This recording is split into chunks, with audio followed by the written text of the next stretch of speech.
सबसे पहले इस बात को समझने की आवश्यकता है कि भगवत गीता में बार-बार इस बात का उल्लेख है कि कृष्ण ही भगवान है, कृष्ण परम भगवान है। इसलिए कहा गया है श्री भगवान वाच, श्री भगवान ने कहा। किसने कहा ये बात? फिर ब्राह्मण ने कहा। तो कृष्ण कृपा मूर्ति श्री ऐसी भक्तिवेदांत स्वामी प्रभुपाद जी कहते हैं उन लोगों को लानत है जो भगवत गीता पे प्रवचन कर रहे हैं और भगवत गीता को पढ़ते हैं, बोलते हैं, फिर भी यह नहीं बतला पाते कि भगवान कौन है, जो कि भगवत गीता में इतनी जगह उल्लेख है, बार बार लिखा गया है। कृष्ण उवाच लिखा गया है। क्या लिखा गया है? श्री भगवान उवाच है, क्योंकि वो भगवान है। तो आपके मन में संदेह क्यों है? और यदि आपके मन में अभी भी संदेह, इसका मतलब आपने भगवत गीता समझी नहीं है, सिर्फ पढ़ी है। एक बच्चा भी पढ़ सकता है, समझना अलग होता है, पढ़ना अलग होता है। तो पहला विषय है। साथ ही साथ श्रीमद् भागवत में बताया गया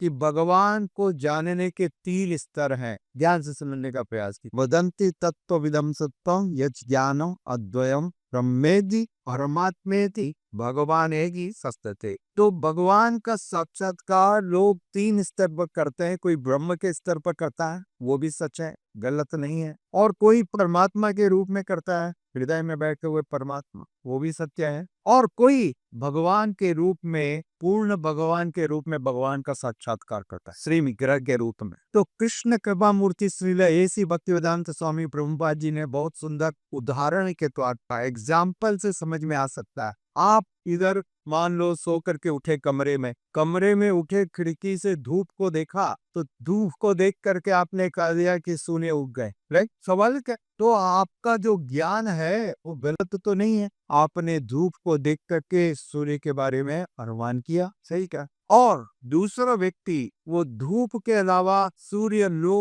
जो ग्रह है उसको जानता कि इस ग्रह से सारी किरणें आ रही है, इस ग्रह से धूप आती है, इस ग्रह से ताप आता है। तो उस व्यक्ति का जो ज्ञान है वो आपके ज्ञान से ज्यादा उन्नत है या नहीं, ये बतलाइए। उन्नत, क्योंकि वो सूर्य को जान रहा है, उस धूम के स्रोत को, उस प्रकाश के स्रोत को भी जान रहा है। आपने सिर्फ धूप को जाना, किरणों को जाना, उसने सूर्य लोक को भी जाना। और इसके आगे तीसरा व्यक्ति है जिसने उस सूर्य लोक में निवास करने वाले सूर्य देव, जिनके कारण सूर्य लोक इतना प्रकाशित है, ताप और ऊर्जा प्रदान करता है। जिस व्यक्ति ने सूर्य देव को जान लिया, वो व्यक्ति निश्चित रूप से सूर्य लोक को भी जान जाएगा, सूर्य की धूप और किरण को भी जान जाएगा। उसका ज्ञान सबसे ज्यादा पूर्ण माना जाएगा। ठीक है, तो यही 3 स्तर है। पहला ब्रह्म, जीराकार ज्योति के रूप में भगवान का अस्तित्व,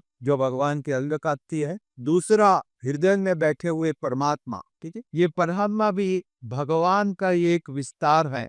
और साक्षात ब्रजेंद्र नंदन श्री कृष्ण। तो जो ब्रजेंद्र नंदन कृष्ण को जान गया, वो परमात्मा को भी जान जाएगा, वो ब्रह्म को भी जान जाएगा। उसका जो ज्ञान है वो अति श्रेष्ठ है, पूर्ण है, परिपूर्ण है। तो इस प्रकार से 3 स्तर पर भगवान का साक्षात्कार किया जाता है, ब्रह्म, परमात्मा और भगवान, जैसा कि श्रीमद् भागवतम जी में बतलाया गया। दूसरा विषय स्पष्ट किया गया कि भगवान कौन है। क्या कोई भी व्यक्ति अपने आप को भगवान क्लेम कर सकता है? नहीं। तो भगवान का लक्षण बतलाया गया है। पराशर मुनि ने इस बात का निर्धारण किया, ये बात स्पष्ट की कि जिस व्यक्ति में ये 6 प्रकार के ऐश्वर्य एक साथ परिपूर्ण मात्रा में हो, जो सबसे सुंदर हो, सबसे धनवान हो, संपूर्ण ज्ञान का एकमात्र स्वामी हो, और इतना होने के बाद भी सबसे डिटैच्ड हो, और जो सबसे प्रसिद्ध हो, संपूर्ण सत्य का एकमात्र स्रोत हो, वो व्यक्ति भगवान माना जा सकता है। इस संसार में भी हम छोटे मोटे व्यक्ति को देखते हैं, किसी के पास रूप की सुंदरता है परंतु धन नहीं है, और किसी के पास रूप और धन है परंतु ज्ञान नहीं है, बुद्धि के बैल हैं। तो किसी में कुछ है थोड़ी बहुत मात्रा में और दूसरी चीजें नहीं है।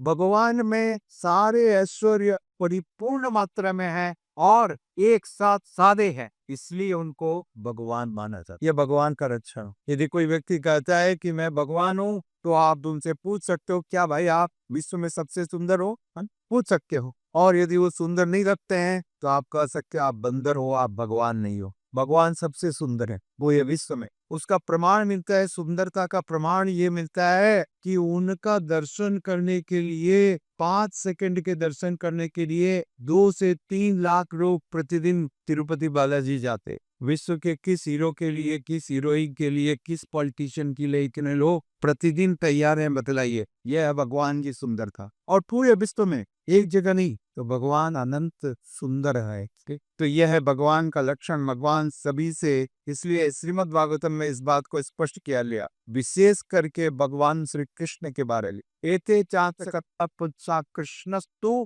भगवान सोया, व्यास देवी कहते हैं। ये देखो, राम नरसिंह बरा पद से कुर्म, ये सब भगवान की कलारी है। जिस प्रकार से चंद्रमा की कला होती है, दूज का चांद, चतुर्थी का चांद, पंचमी का चांद, और तीज का चांद, और एकादशी का चांद, और चौदह का चांद, परंतु जो पूर्णिमा का चांद है वो पूर्ण है, बाकी सब कलाएं हैं, बाकी सब कलाएं। तो उसी प्रकार से भगवान श्री कृष्ण पूर्ण है और बाकी सब कलाएं हैं। वे भी समान रूप से वही चांद हैं। कोई अतर मत कीजिएगा, ऐसा नहीं सोचिए कि भाई उनमें कम है, नहीं, वे कलाएं हैं, ये परिपूर्ण है। ठीक है, ऐसा साक्षात श्रीमद् भागवतम में ये वर्णन है। ये मेरा विचार नहीं है, शास्त्र के विचारों को मान करके चलना पड़ेगा। ये शास्त्र का निर्णय है, ये शास्त्र का निर्णय, विचार नहीं, निर्णय। तो अब यहाँ पर प्रश्न आता है, भगवान श्री कृष्ण अर्जुन को कहते, हे अर्जुन, तुम्हारे मन में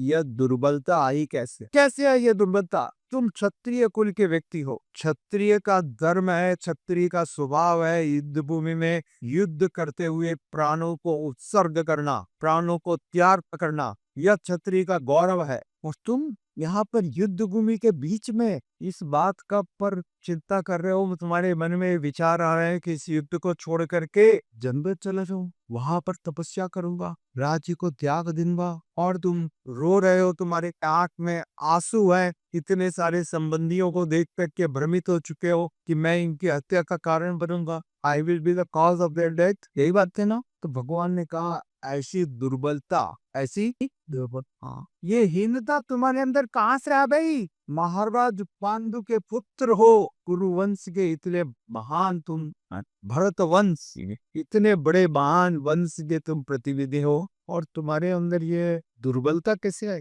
कैसे आ गई ये दुर्बलता? क्योंकि क्षत्रिय का तो एक ही धर्म है, या तो विजय प्राप्त करना, नहीं तो मृत्यु का वर्ण करना, सिर्फ दो ही है। तीसरी बात, या तो विजय या फिर मृत्यु, यही गौरवशाली। और तुम इस प्रकार से अश्रुपूरित नेत्रों से अपने इन संबंधियों को देख करके भयभीत हो, चिंता कर रहे हो, शोक में भर गए कि मेरे कारण इस सब की हत्या होगी। ये मेरे दादाजी के समान भीष्म पितामह, मेरे पिता के समान सोमदत्त और गुरिश्रवा, मेरे इतने सारे भाई, मेरे मामा, ये सारे लोग मारे जाएंगे, और इनके साथ लाखों लाखों सैनिक मारे जाएंगे। उन सैनिकों की पत्नियां विधवा हो जाएंगी, उनके बच्चे, उनको कोई संस्कार नहीं देगा, क्योंकि घर में बुजुर्ग नहीं रहेंगे। इतना महत्वपूर्ण है विषय जानना, बुजुर्गों का कितना महत्व है, भगवद गीता में बताया गया। आज के मूर्ख लोग अपने माता पिता को सबसे पहले घर से बाहर निकालते, सबसे पहले बाहर निकाल। जबकि यहाँ पर अर्जुन इस बात पर दुख कर रहा है, पश्चाताप कर रहा है कि घर में जब बुजुर्ग नहीं रहेंगे तो घर परिवार की परंपरा का क्या होगा। कल्चर जिसको कहते हैं, श्रील प्रभुपाद जी ने कहा, ये कल्चर भारत की सबसे बड़ी धन संपत्ति है। समझ गए? यह भारत की धन संपत्ति कोई दूसरे देश में नहीं है। अमेरिका तो आप फॉलो कर रहे हो, वहाँ क्या कल्चर है?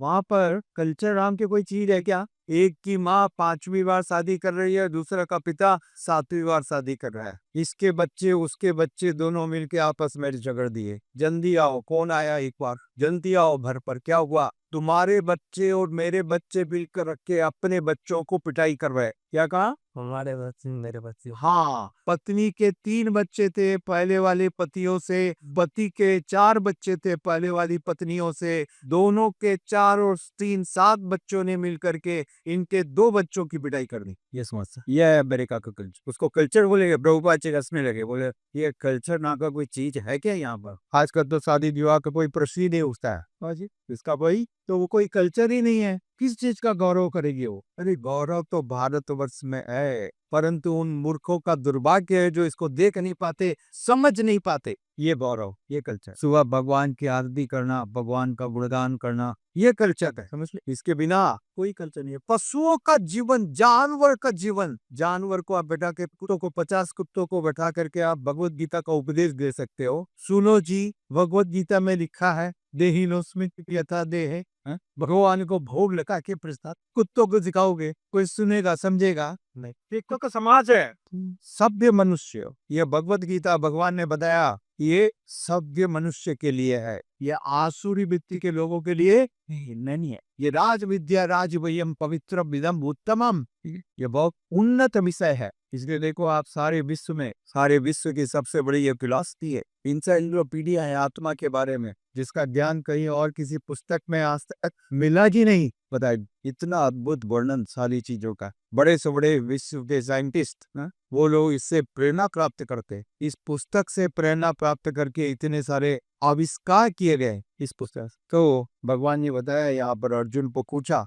तुम्हारे मन में यह दुर्बलता कैसे आए, कुतस्ता, ये जो मन माने गंदगी, मन माने कसमलम विदम, ये जो मल है, ये जो गंदगी है, ये तुम्हारे हृदय में कैसे आई? तुम तो इतनी महान परंपरा के हो, प्रथापुत्र, कैसे आई? कहाँ से आ गई? तो भगवान आगे इसका निवारण करेंगे। इसी चैनल पर आप नियमित रूप से आइए और आगे के चर्चाओं को आगे कंटिन्यू किया जाएगा। पहले के श्लोकों के बारे में प्रवचन आप इसी चैनल पर पहले स्क्रॉल करके सुन सकते हैं। धन्यवाद। हरे कृष्ण।